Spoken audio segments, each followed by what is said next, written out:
show you how I'm going to use that to turn it into what I like to lovingly refer to as book jewelry.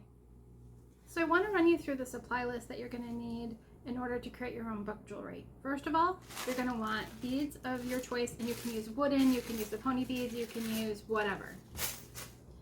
You're going to want your scissors and your ruler. You're going to need key chain rings, and I have ransacked my house for all of the extras. But leave it to my clever husband while I was at the Dollar Tree to find me a unique way to get some extras. Go to the hardware section at the Dollar Tree. I'm going to pull these off. He can have the clips. I just need the rings. So 2 in 1. Baker's twine.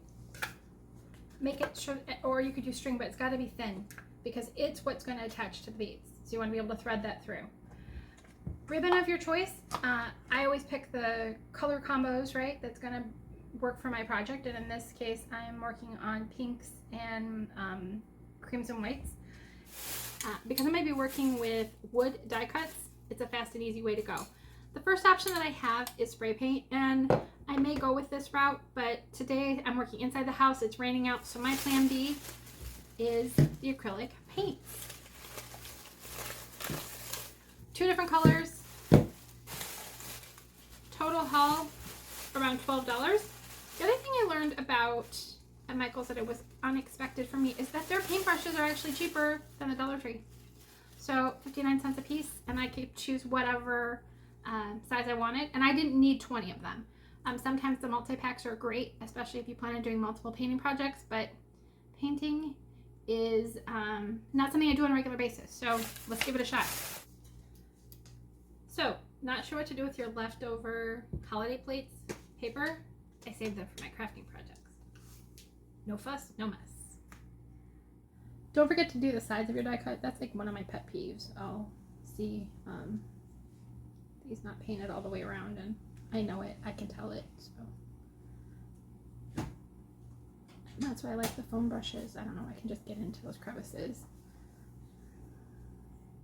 So once I've finished painting the sides and the top, I'll let this dry, and then I'll come back and I'll rinse and repeat that process. I also love to use the odds and ends that are left over from other projects and incorporate them into the book jewelry. So save those scraps of ribbon.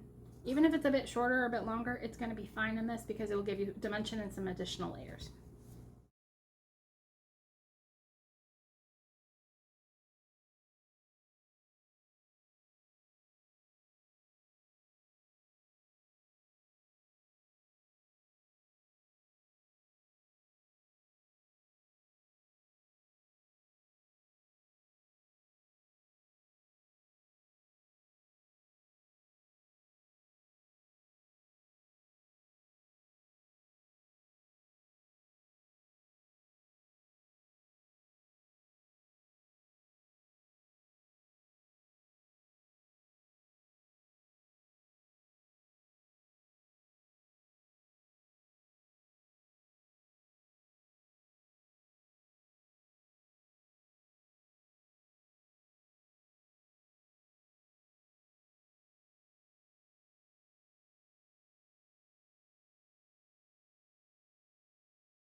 So now's the fun part.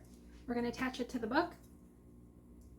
If you're doing a thinner book, I do like to attach 2 pages together, so it just gives you some more stability.